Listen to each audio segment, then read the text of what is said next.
Bienvenidos al podcast de Comunidad Cristiana Bíblica Guayaquil, donde escucharás el sermón de la semana.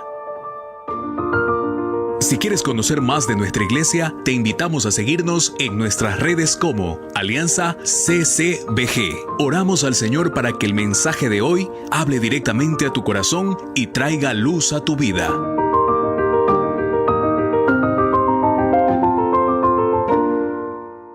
Y todas las características que hoy se observan a través del libro de 2 de Samuel, capítulo 23, van a ayudarle a usted y a mí a poder reconocer al verdadero rey para que su corazón y su confianza reposen en el verdadero rey. Amén. Muy bien, entonces vamos a ir a 2 de Samuel, capítulo número 23 y vamos a estar leyendo los 7 primeros versículos. Cuando usted llegue, dígame un amén. La palabra de Dios dice así. Estas son las palabras postreras de David. Dijo David, hijo de Isaí, dijo aquel varón que fue levantado en alto, el ungido del Dios de Jacob, el dulce cantor de Israel. El Espíritu de Jehová ha hablado por mí, y su palabra ha estado en mi lengua. El Dios de Israel ha dicho, me habló la roca de Israel. Habrá un justo que gobierne entre los hombres, que gobierne en el temor de Dios.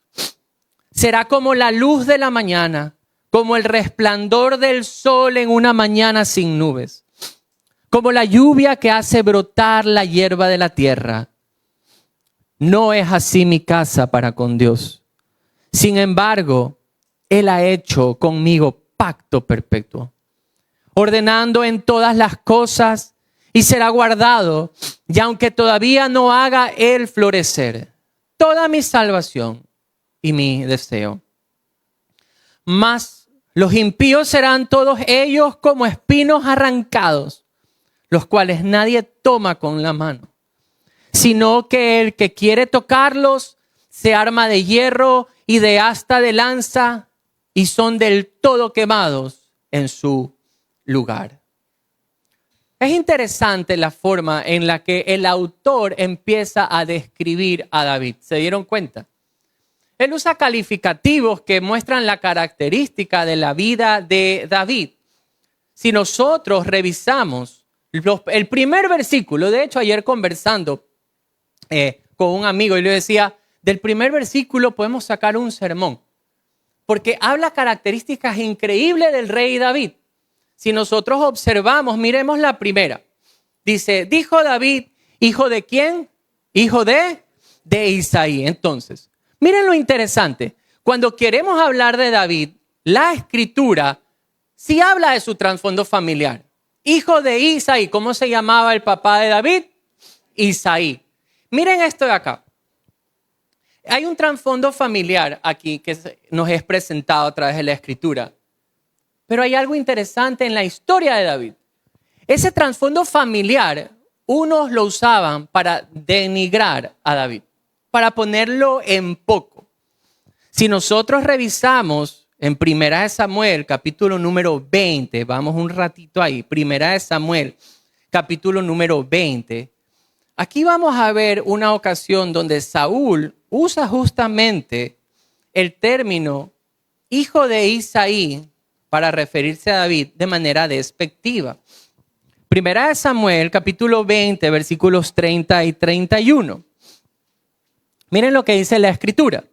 Entonces se encendió la ira de Saúl contra Jonatán y le dijo, hijo de la perversa y rebelde, ¿acaso no sé yo que tú has elegido al hijo de Isaí para confusión tuya y para confusión de la vergüenza de tu madre?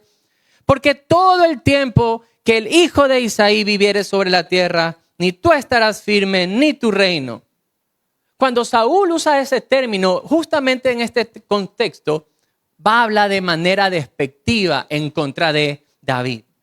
Y si nosotros revisamos la historia en el mismo capítulo 25 del primer libro de Samuel, vamos a ver a Nabal también usando el término hijo de Isaí de manera despectiva en contra de David. Y el más cercano que nosotros habíamos visto está en 2 de Samuel, capítulo número 20, en el versículo número 1. Miren lo que dice la Biblia. Nuevamente se usa este término para hablar de manera despectiva de David. Dice el verso 1, aconteció que se hallaba allí un hombre perverso que se llamaba Seba, hijo de Bicri, hombre de Benjamín, el cual tocó la trompeta y dijo, no tenemos nosotros parte en David ni heredad con el hijo de Isaí, cada uno a su tienda en Israel. Yo creo que muchos recordaremos la sublevación de este hombre y cómo usa el término hijo de Isaí de manera despectiva. Pero ¿saben qué? En Dios las cosas cambian. Ese trasfondo familiar, esa utilización de todos estos enemigos de David, hablando de su padre, porque su padre no es que venía de la realeza, su padre no es que era el más grande, su padre era un común y corriente. Y tomar esta forma de hablar sobre David justamente quería poner en poco de dónde venía David y por qué Dios habría escogido a David si no era ninguno de los grandes de Israel. Pero Dios ahora usa el término hijo de Isaí para identificarlo de manera diferente. Nunca más sería puesto en poco el término hijo de David. Más bien cuando se hable de Isaí como padre de David, sería recordado como el padre del rey más grande que ha tenido Israel. Si no me cree, veamos entonces Hechos 13. Venga, Hechos 13, versículo número 22. En Hechos 13, ya Nuevo Testamento, justamente se va a usar este término interesante. Y ahora sí ya se lo usa de manera diferente.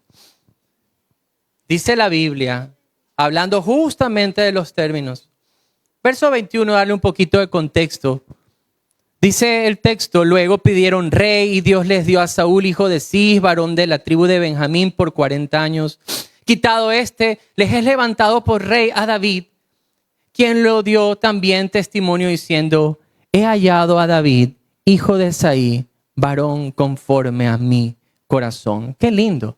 Justamente este es el texto de que habla de que David tiene el corazón conforme al de Dios y al lado justamente el término hijo de Isaí. Nunca es coincidencia cuando Dios de alguna manera quiere traer en alto o quiere mover a otra posición el trasfondo familiar de este hombre. Y es así también que haya una aplicación. Porque muchas veces el creyente, el cristiano, no le digo que siente vergüenza en el sentido de que de dónde provengo y esto. Pero el mundo normalmente como que quiere poner por debajo tu fe, tu trasfondo de cómo llegas a los pies de Cristo. De hecho, una de las cosas que más me ha sorprendido en este tiempo cuando uno va a hablar a alguien acerca de la fe, te llegan a decir cosas como, mira, ¿sabes qué? No me hables ahora de Jesús, porque cada vez que alguien me habla de Jesús o yo he visto a alguien que habla de Jesús, siempre tiene un trasfondo feísimo. O ha sido un asesino, narcotraficante, bueno, de todo. Me ponen así un listómetro. Y eso muchas veces es como que Satanás quiere jugarte a la mente y decir, tú fuiste eso, entonces quédate con ese pasado. Puede ser que es verdad, que podamos tener todo ese pasado. Pero ahora en Cristo hay una gran diferencia. Porque todo lo que ha vivido cada uno de nosotros, en Cristo ha sido perdonado. Y por la gracia de Cristo, esa vida es una vida, diga conmigo, pasada, vieja y pisada. Ahora somos nueva criatura en Cristo Jesús. Y es verdad que pudimos haber tenido trasfondos terribles. Pero Dios usó ese trasfondo para llegarnos al conocimiento de Él. Para que podamos arrepentirnos de ese viejo hombre. Yo ya no puedo arrepentirme de lo que hice en el pasado porque ya me arrepentí en la cruz. Y todo lo que Dios ha usado para traerme ahora a ser hijo suyo, me hace una nueva criatura, un hombre diferente. Y me encanta ver esto porque algunos querían traer el hijo de Isaí como algo despectivo, pero cuando el autor de 2 de Samuel, capítulo 23, va a hablar de David, es lo primero que saca. David, hijo de Isaí. Pero no es el único término que vemos, sino miren el segundo término que se usa. Dijo aquel varón que fue levantado en alto. Si el texto nos muestra que fue levantado en alto, ¿de dónde provino? de abajo. Y es increíble ese término en sí, porque nos recuerden que aquí ya estamos yendo ya al final de la historia, y la palabra de Dios a través de este término nos quiere enseñar los inicios de David. ¿Cuáles fueron los inicios de David? ¿Se acuerdan ustedes? Fue un pastor de ovejas. Era el pastor de las ovejas de su padre. Queridos hermanos, tal vez nosotros ahora, como tenemos información en el Salmo 23, y vemos Jehová es mi pastor, y vemos todas estas imágenes hermosas, pero en nuestro contexto, pero en el contexto de esa época, ser pastor no era cosa bonita. Porque todo el día pasaba al lado de las ovejas. Y las ovejas, ¿qué tan rico huelen, por ejemplo? No muy rico, ¿verdad? Nadie quería acercarse a un pastor de ovejas e irlo a abrazar. Nadie tenía una admiración por un pastor de ovejas. De hecho, era uno de los servicios más excluidos, puestos a un ladito, porque estaban tratando con animales. Pero Dios de ahí toma a David. Del pastor de ovejas de su padre. Él era el menor de sus hermanos. De hecho, él fue el mensajero de sus padres. Fue puesto en poco aún por su propio padre. ¿Se acuerdan cuando va Samuel a buscar y ungir el nuevo rey? Ni siquiera lo traen para ser presentado. Pero de ahí Dios lo saca. Y luego, ¿qué pasó? La gran batalla de David contra Goliat. ¿Se acuerdan eso? Y David es puesto en alto y gana esta gran batalla. Pero luego de eso, ¿quién se levantó en contra de él? Saúl. Y Saúl lo hizo que esté errante por el desierto. Entonces, de haber tocado como que la fama, por decirlo de alguna forma, nuevamente se va al desierto, está errante. ¿Y sabe con quién se junta? Con otros errantes. Pero es ahí en el desierto donde él forma este gran ejército de los valientes de David, que de hecho está descrito en el mismo capítulo, el verso 8 en adelante. Pero ¿quién se acuerda de aquel que está en el desierto? Nadie. ¿Quién se acuerda del Mundial de México 86? ¿Cuál fue el equipo que quedó en último lugar? ¿Quién quedó vicecampeón? Bueno, tal vez por ahí. ¿Quién quedó campeón en México 86? ¿Y cómo se llamaba el extremo izquierdo de ese equipo? Se pone difícil, ¿no? Nadie se acuerda. ¿Quién se iba a acordar de un David? Sí, venció un gigante, pero ya estaba errante, estaba en el desierto. Pero luego Dios nuevamente del desierto lo trae para que sea levantado como rey. Es increíble. ¿Por qué? Nosotros a veces no tenemos en consideración qué es lo que Dios va a usar para levantar al creyente en su propósito. Si se dan cuenta de algo, tanto el término de hijo de Isaí, que habla de un trasfondo humilde, y de donde Dios lo levanta en el término varón levantado en alto, estos dos términos nos hablan de humildad. Pero todo este sentido de humildad es lo que lo levanta luego y lo hace rey a David. Y eso quiero ver también como una aplicación para nosotros. Y yo no le estoy diciendo que si hoy usted está viviendo alguna dificultad fuerte en su vida, que usted va a llegar a ser rey o presidente de la República. Eso no es mi mensaje para ninguno de nosotros el día de hoy. Pero sí quiero decirles que de la humildad, de los procesos, de la dificultad, que es donde empezamos a conocer al Señor de manera más íntima, Dios sí puede levantarnos para que su propósito sea cumplido en nuestra vida en el área que Él desee. Sea como padre, sea como un pastor, sea como un ministro de alabanza, sea como un jefe, sea como esposa, sea como en el lugar donde Dios lo quiera a usted poner. Dios va a cumplir su propósito. ¿Pero en dónde? En la humildad. Amén. Muy bien, entonces observamos otro término. Hay dos términos que vienen seguidos. Regresemos al primer versículo. Mire, que llevo hablando creo que 2 horas y hemos topado 2 temitas. Pero veamos los otros 2 términos. El otro término que se usa para describir a David es el ungido del Dios de Jacob. ¿Y cuál sería el otro? El dulce cantor ¿de qué? De Israel. qué lindo estos términos, porque cuando se habla del ungido, es aquel que Dios ha escogido para que Él sea rey. Y nosotros podemos traer a memoria justamente el capítulo 16 de Primera de Samuel, cuando David es escogido como rey de Israel. En términos de humildad, siendo el último en que es traído. Y cuando Samuel lo observa, Dios le tiene que decir, Él es el que yo he escogido para que sea rey de Israel.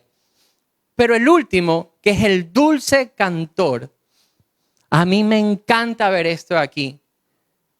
Porque ¿se han dado cuenta de algo de los salmos?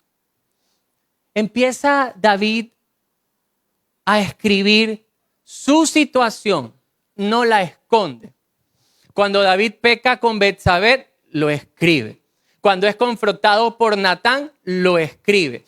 Cuando viene y se levanta su hijo en contra de él para sacarlo del trono, lo escribe. Él escribe todos sus problemas. ¿Se ha dado cuenta? Ese es como el diario de David. Pero él no solamente que escribe sus problemas, sino ¿qué es lo que él nos deja ver ahí?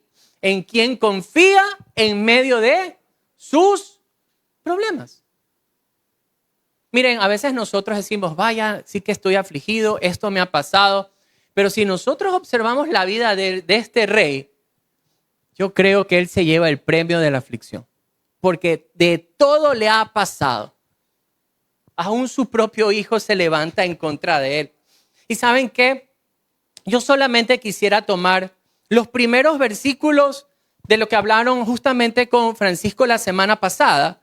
El Salmo 18 se encuentra en paralelo en el capítulo 22 de Segunda de Samuel.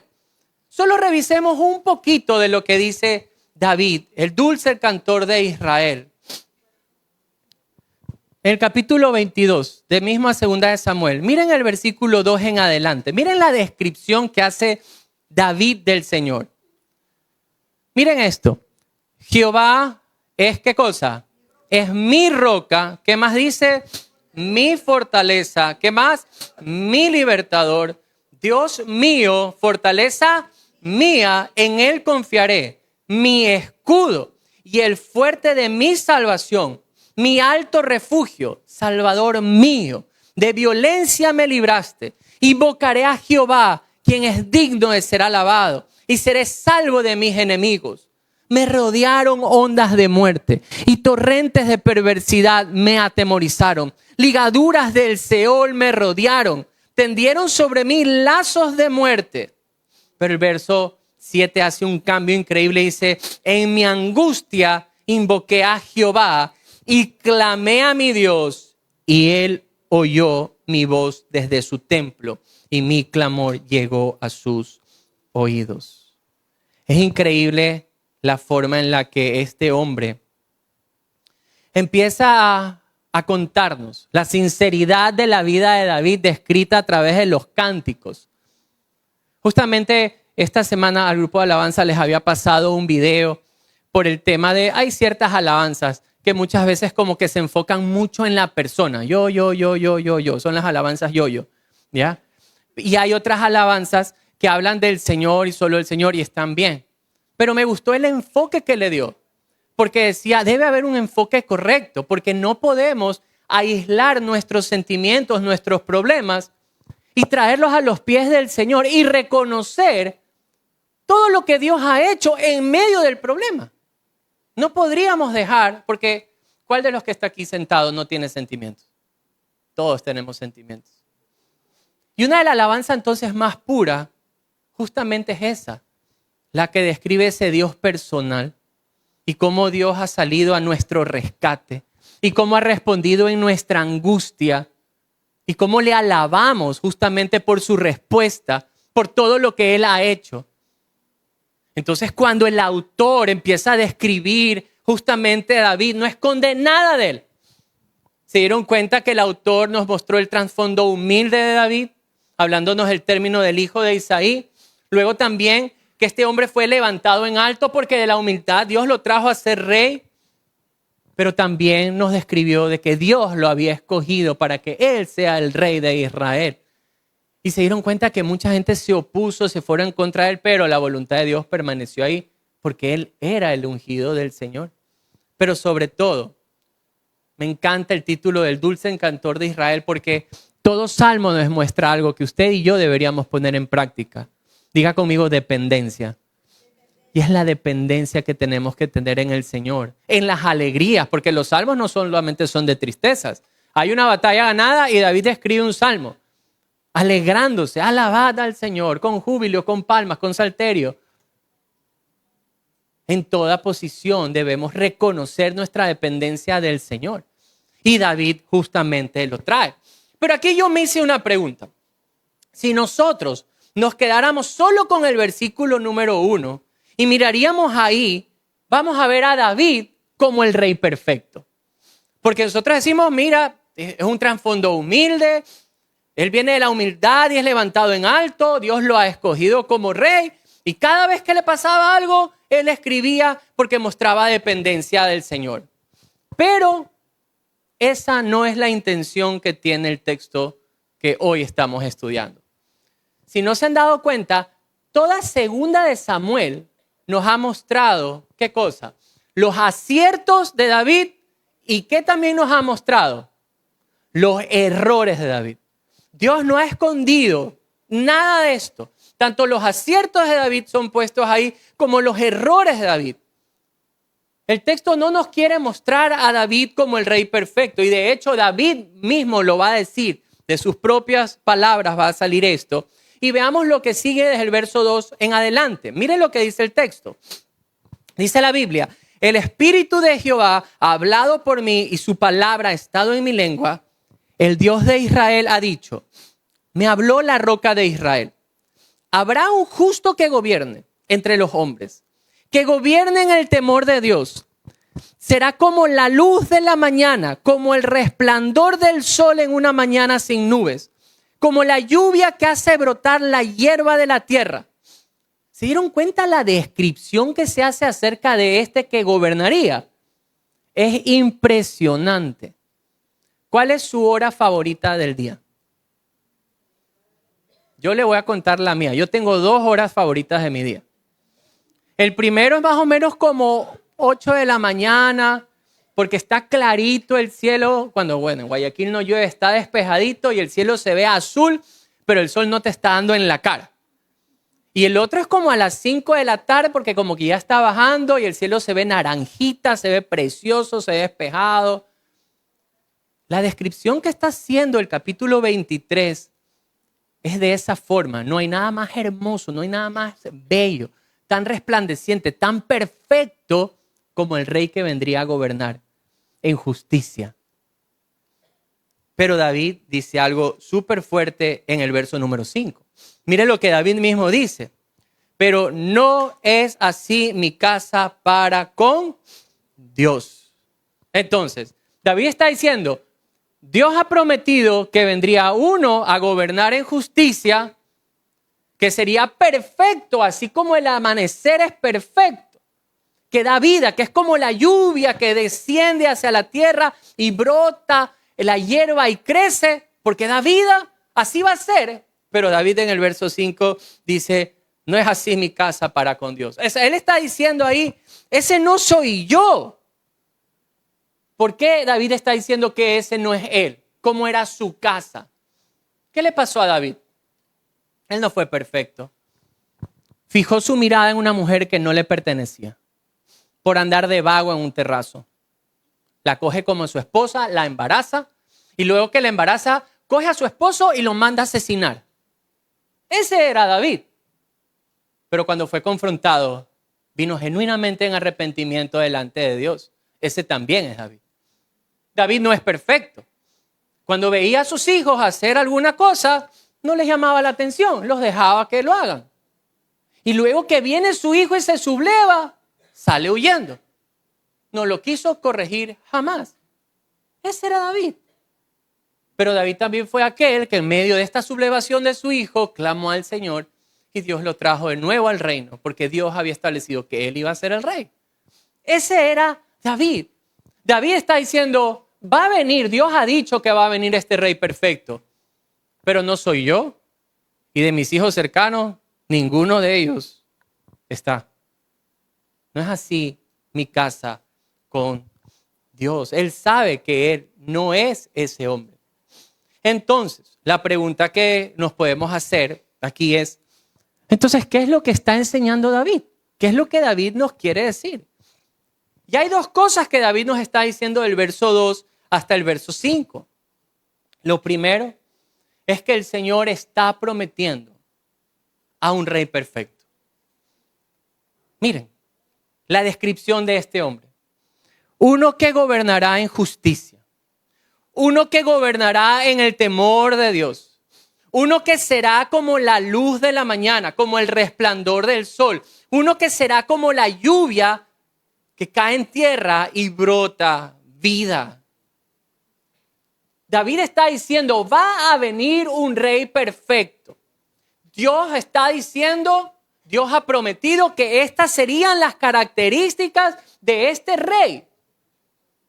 ¿Se acuerdan lo que yo les comentaba de la pareja con la que me encontré y le decía, pero cómo yo puedo identificar a la mujer que tiene que ser para toda la vida y casarme con ella? Y esta mujer me decía 2 características, pilas con esto. Bueno, así no me dijo, porque yo era mayor, pero me dijo, tienes que estar atento, mirar bien, mismos principios, misma religión. Y de verdad que yo salí de ese avión y yo era así, ¿dónde está? Ahí está, mismo principio. No voy a otro lado, por sacar. David lo está describiendo clarísimo. Uno que va a gobernar en justicia. Uno que va a gobernar en temor de Dios. Uno que sería tan hermoso, tan bello, tan perfecto como la luz de la mañana. Pero aquí viene algo interesante porque ante a veces las promesas uno como que duda. Dice, pero recibo esta promesa. Pero David está enseñando no solamente la promesa de que vendría alguien que gobernaría así, sino que les da una seguridad. Miren conmigo nuevamente el verso número 5. El verso 5, él hace la descripción. No es así mi casa para con Dios. Sin embargo, Él ha hecho conmigo, ¿qué cosa? Pacto perpetuo. Ha ordenado en todas las cosas y será guardado. Y aunque todavía no lo haga florecer, vendrá. Qué increíble la descripción que hace David acerca de la seguridad que tiene él. ¿Por qué? Porque el Señor ha hecho pacto perpetuo con él. Y aunque aún no florecería, porque él estaba viendo a sus hijos cómo estaban comportando, él podía ver su propia vida, su seguridad y la seguridad que él está transmitiendo a su pueblo es de que Dios había hecho pacto perpetuo con él. Y cuando nosotros revisamos cómo es que David llega a ser rey y todas las dificultades que pasa, pero él seguía siendo rey. Él tiene en mente la fidelidad de Dios ante su palabra. Él tiene en mente, miren lo que podemos observar y recordar en 2 Samuel 7. Venga conmigo, por favor. Él tiene que tener en mente estas palabras cuando él está diciendo esto a su pueblo. 2 Samuel 7, versículo 12 y 13, y luego brincamos un ratito al 16. Miren lo que dice el texto bíblico. Y cuando tus días sean cumplidos y duermas con tus padres, yo levantaré después de ti a uno de tu linaje, el cual procederá de tus entrañas, y afirmaré su reino. Él edificará casa a mi nombre y yo afirmaré para siempre el trono de su reino. Verso 16. Y será afirmada tu casa y tu reino ¿para cuándo? Para siempre delante de tu rostro, y tu trono será estable ¿cuánto? Eternamente. David no solamente que enseña a su pueblo que Dios ha prometido traer a este rey perfecto, sino que le está diciendo al pueblo, tengan la seguridad del cumplimiento de esta promesa por el vínculo que hay en medio de la promesa, que es el pacto que hizo Dios con David, que a través de su simiente traería a este rey perfecto. Y es entonces donde uno puede tal vez recordar que puede venir a la mente de David. Y en la mente de David puede ver su propia vida, la fidelidad del Señor. porque Dios le había dicho que él iba a ser rey. Pero acto seguido, Saúl, un hombre despiadado, hizo hasta lo imposible por eliminar su vida de esta tierra. ¿Y qué vio David en su vida? Sino la fidelidad de Dios, porque Dios igual le permitió ser rey. Pero luego que Saúl sale de escena, entra uno más cercano, su propio hijo. Se levanta en contra de él. De hecho, él tiene que salir del reino. Pero mira hacia atrás David y mira nuevamente la fidelidad de Dios ante su palabra. Todo lo que hemos estado observando durante toda segunda de Samuel ha sido el vínculo principal ante Dios y su palabra y su fidelidad al cumplimiento de su propósito y de su palabra. Por eso es que David, cuando les dice, va a venir este rey, Dios lo ha prometido, les dice, tengan la certeza, porque Dios ha hecho conmigo pacto perpetuo. Y cuando Dios promete, Dios cumple. Amén. A mí me encanta porque estamos observando las últimas palabras del rey David. Y él las aprovecha bien. ¿Qué está haciendo David con sus últimas palabras? Enseñando. Él está trayendo una enseñanza a su pueblo. Enseñanza que debería ser guardada en el corazón de ellos. Deberían esperar a este rey perfecto. Me encanta porque aquí hay una aplicación directa para nosotros. Yo recordaba justamente en el tema de las últimas palabras que enseñan. El testimonio de un hombre ya mayor, fue doctor, y este hombre crió a sus hijos en el evangelio. Muchos hijos. Y este hombre ya entrada en edad se dio cuenta de algo, que como estaba tomando sus medicinas durante su enfermedad y la medicina ya no hacía efecto en él, él sabía que era tiempo de partir. Entonces ya en sus últimos días llama a sus hijos en el hospital, a todos ellos. Miren que yo no soy hijo de él, no soy nieto, no soy nada para él. Pero su testimonio me llegó y hasta el día de hoy me acuerdo. Y una de sus últimas enseñanzas, últimas palabras, es reúna a sus hijos alrededor de la cama del hospital. Y le dice a sus hijos, levanten sus brazos. Levanten sus brazos. Y este hombre mayor dice, adoren a Dios. Él sabía que iba a partir. Y sabía que ese momento de su muerte para él iba a ser gloria eterna con Cristo Jesús. Sus últimas palabras fueron las mismas que podemos evocar justamente en el rey David. Porque no perdió el tiempo, sino que enseñó a los suyos a poner su mirada en aquel rey eterno. Para mí, cada vez que estaba mirando esto, me imaginaba esa cama de hospital, los brazos de ese hombre mayor, un hombre que sirvió al Señor por muchos años y enseñó a sus hijos a que aún en medio del dolor de la muerte se debía adorar a Dios. Y yo sí tengo aquí una pregunta para ustedes como padres. ¿Cuál va a ser la enseñanza más marcada que van a dejar sobre sus hijos? ¿Qué es lo que van a recordar los suyos, los que vendrán a su postrer? ¿Qué será lo que se lleven de enseñanza? Si sus hijos tendrían que escribir una carta acerca de usted, ¿qué sería lo que ellos pondrían acerca de su enseñanza? Porque si tal vez no es hoy una prioridad el enseñar y el enfocar y el apuntar directamente a Jesús como el Rey de sus vidas, ¿qué le estamos enseñando? La enseñanza principal de un hombre que va a morir, en este caso el rey David, tenía esta responsabilidad sobre todo este pueblo. Y vaya, él es el rey más recordado de Israel.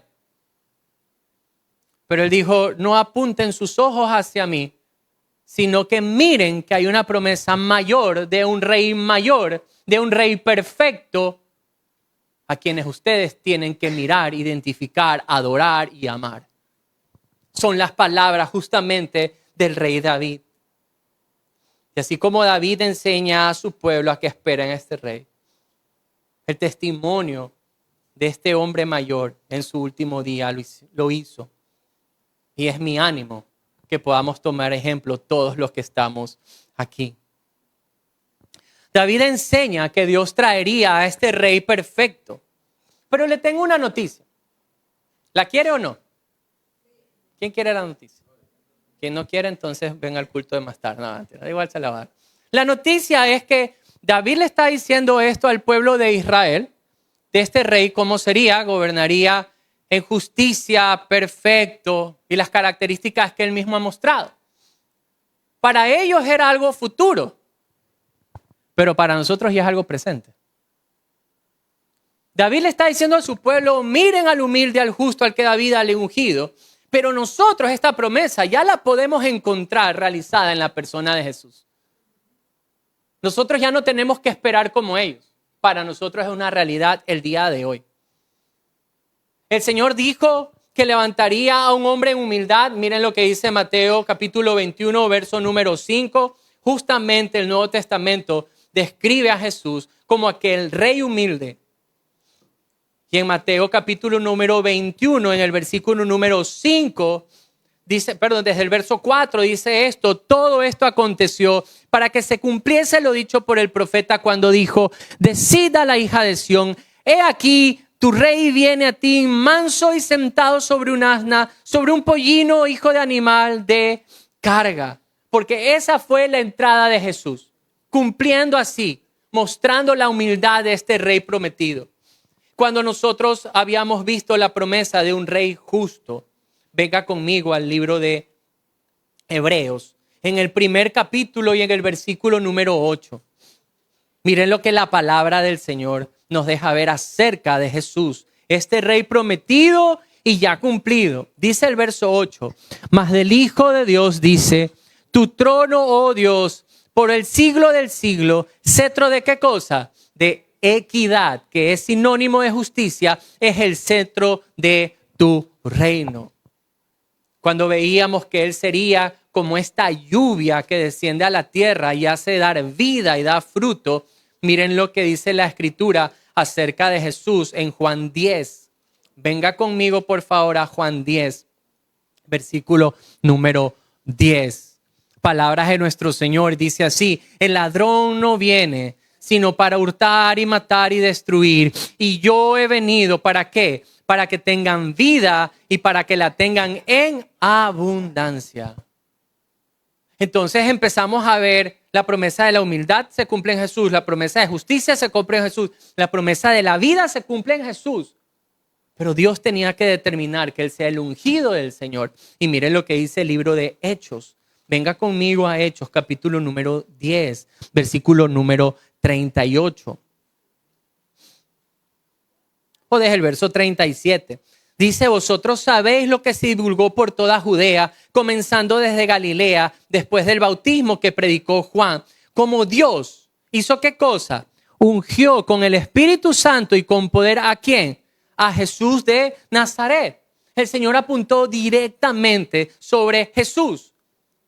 Para los israelitas la promesa de David de que Dios traería a este rey perfecto era algo hacia el futuro. Pero nosotros ya tenemos el cumplimiento en la persona de ¿quién? Y dígalo conmigo, en la persona de Jesús. La historia, queridos amigos, nos muestra, justamente revisando la vida de David, que vamos a tener reyes humanos. ¿Podríamos decir que David fue un buen rey? Sí, pero fue imperfecto. Sí. ¿Vamos a tener nosotros presidentes buenos? Díganlo con confianza. Sí, pero ¿van a ser perfectos? No. La historia nos va a mostrar reyes que han sido buenos, ¿sí o no? Sí. Presidentes buenos, ¿sí o no? Sí. Pero inmorales, ¿sí o no?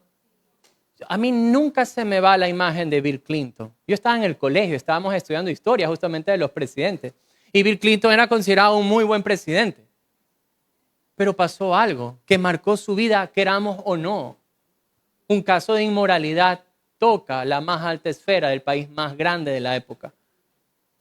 Claro, vamos a tener buenos presidentes, pero el hecho de la naturaleza caída nos van a mostrar que van a haber reyes humanos imperfectos, inmorales, corruptibles. Y cuando yo me pongo a pensar en eso, no sé si esto le causa a usted algo, pero causa desesperación. El otro día estábamos conversando aquí porque ya vienen ahora las elecciones y vienen elecciones seccionales donde vamos a ver alcaldes, prefectos, ¿sí o no? Y entonces uno dice, mira, el de la lista morado, qué simpático, el que se va a lanzar para alcalde, qué buen chico que se lo ve, mira cómo hizo esto, hizo lo de acá. Y mucha gente puede decir, qué chévere. O mira el que va a ser prefecto o prefecta, y cada uno de los que está aquí va a tener como sus preferencias políticas. Y todas son respetables. Unos más tiran a verde flex, otros más al morado, eso es indiferente. Pero nosotros nunca podemos poner en un pedestal a ninguno de ellos. A ninguno. Porque se va a mostrar su imperfección tarde o temprano. Usted pone a un hombre que nace tal vez en humildad, le da poder y se corrompe. Porque así es el ser humano. Entonces cuando yo digo, todo aquel que llega al poder va a hacer algo malo, todos tienen, ¿no se han dado cuenta que entra un gobierno y sacan todas las cosas malas del otro gobierno? Llega el otro gobierno y le sacan las cosas malas de ese gobierno que se fue. Y así vamos, hasta el punto que todo es culpa de Correa. ¿Se han dado cuenta? Creo que llegaremos a tener 200 años y pobre Correa, todos le echarán la culpa. Porque se sacan a cada rato, se sacan. Entonces, si nos ponemos a pensar en serio, ¿qué esperanza tenemos nosotros de un buen gobernante? ¿Qué esperanza podemos tener de que las cosas se pueden solucionar? Si todo el que viene se puede corromper, porque es un ser humano. Y es por eso es que la promesa que está haciendo David tiene un peso inamovible en el corazón de aquel que la atesora de verdad. Porque lo que Dios está prometiendo no es cualquier cosa. Dios está prometiendo un rey perfecto, incorruptible, que va a ser tan perfecto como la luz de la mañana. Que todo lo que Él toca y dice brota vida. Ese es el rey que se nos está prometiendo a través de la Escritura. Queridos amigos, ¿cómo no atesorarlo, añorarlo, querer que esté aquí con nosotros, que venga pronto? Porque cada vez que dependemos y ponemos nuestro corazón en algún ser humano, siempre vamos a tener desesperanza. Por eso es que nuestra única esperanza siempre va a estar en aquel Rey perfecto y su nombre es Jesús. Pero viene algo interesante. ¿Qué pasa con aquellos que rechacen ese rey? David no solamente que enseña al pueblo que vendría un rey perfecto, ellos tendrían la esperanza de que eso se va a cumplir por el pacto perpetuo, sino que David en sus últimas palabras pone también en zona aquellos que rechazarían al rey perfecto. ¿Y cuál sería el destino de aquellos que rechazan al rey perfecto? Si nos damos cuenta y veamos nuevamente 2 Samuel, por favor, capítulo 23, el verso 6 al 7.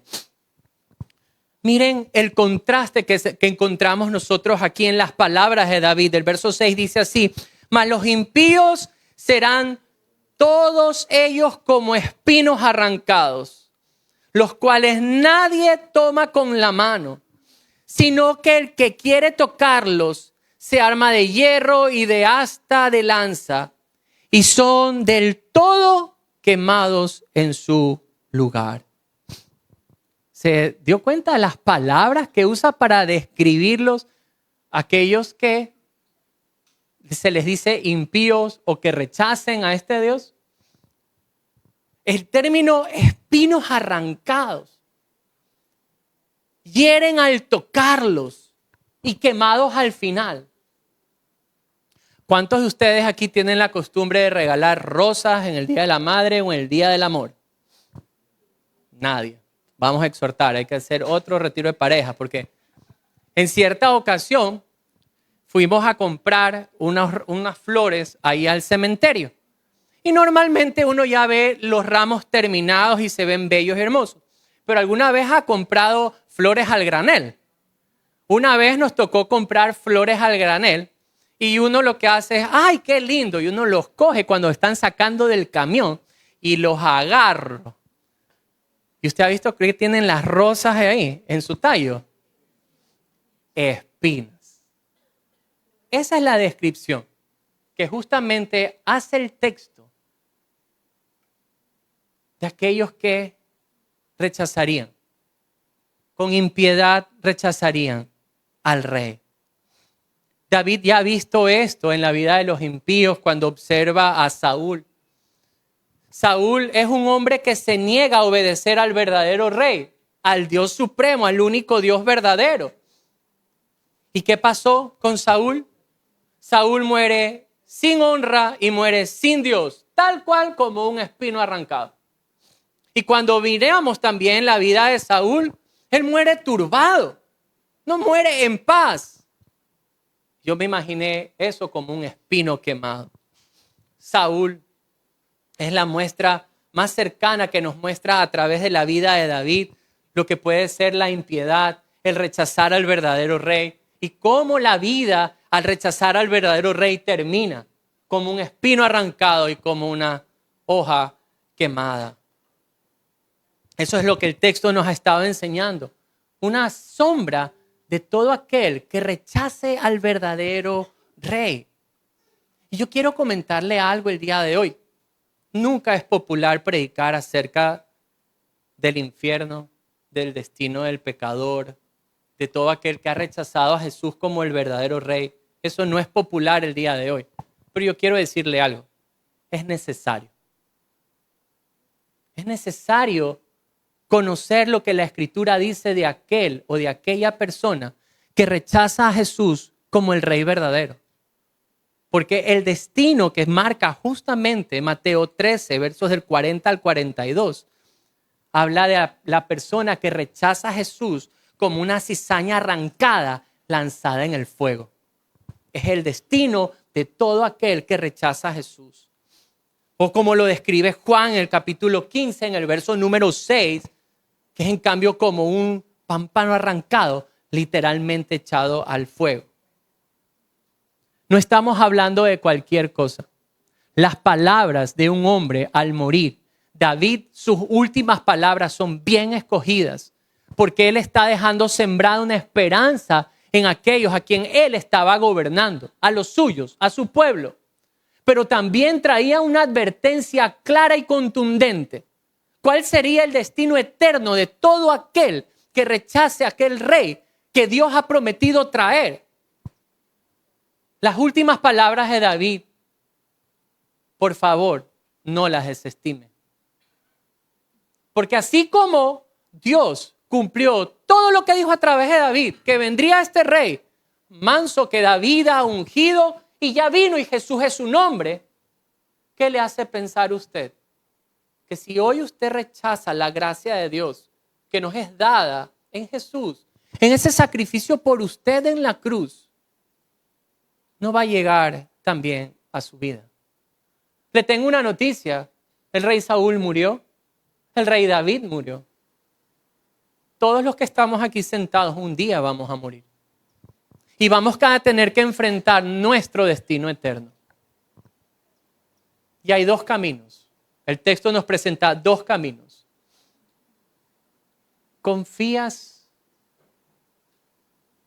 ¿Pones tu fe en Jesús, el Rey que ya vino?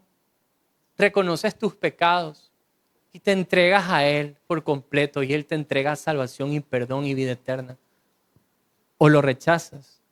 Y el destino, literalmente, es como la de la hierba quemada. La ira de Dios por la eternidad. Hoy no es un llamado fácil, pero es un llamado necesario. A que todos los que estamos hoy sentados aquí y quienes escuchen este mensaje, mediten profundamente en su eternidad. Porque puede haber una eternidad de gozo con el Rey eterno, el cielo claro, la vida eterna. o el fuego eterno.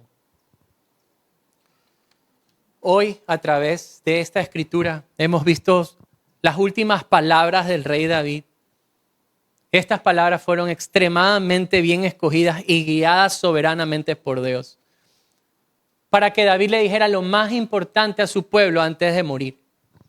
La promesa de este rey perfecto que vendría en humildad, gobernaría de manera justa y que daría vida. Y él mismo dijo, yo no soy ese rey. Y les otorgó la seguridad de que ese rey vendría por la fidelidad de Dios a sus pactos. Pero David también hizo una advertencia a aquellos que rechazaban y cuál era su destino. Y yo hoy a todos mis hermanos en Cristo quiero tal vez hacerles una pregunta de manera de reflexión. ¿Cuál es la mayor enseñanza que usted está dejando en los suyos o que los suyos recibirán de usted?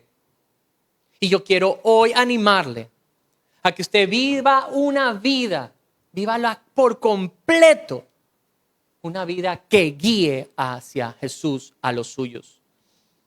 Querido hermano, recuérdeles que Jesús es aquel rey que ya vino y vendrá, aquel rey que reina en justicia y reinará en humildad y es el único que puede dar vida.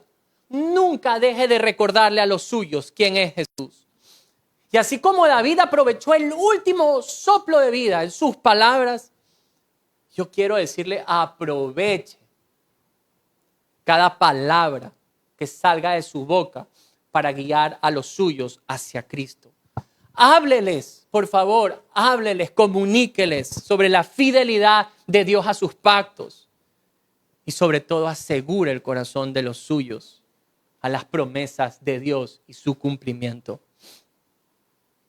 Pero también quiero hablar a aquellos que tal vez o nos visitan por primera vez o han estado dudando acerca de la fidelidad de Dios y aún no ponen su vida y su confianza en Cristo Jesús. Recuerden que aquel rey es el único que puede dar vida. Les habla uno que hace muchos años también estaba muerto espiritualmente. Y cuando vino su palabra y su perdón, dieron vida a mi vida. Y me encantaría que usted viva lo mismo. Pero debe reconocer que hay un solo rey perfecto, que hay uno solo que perdona. Entregue su vida hoy al Señor. Póngase a cuentas con Dios. Y reciba la vida y el perdón de sus pecados eternamente y para siempre. Amén. Oremos.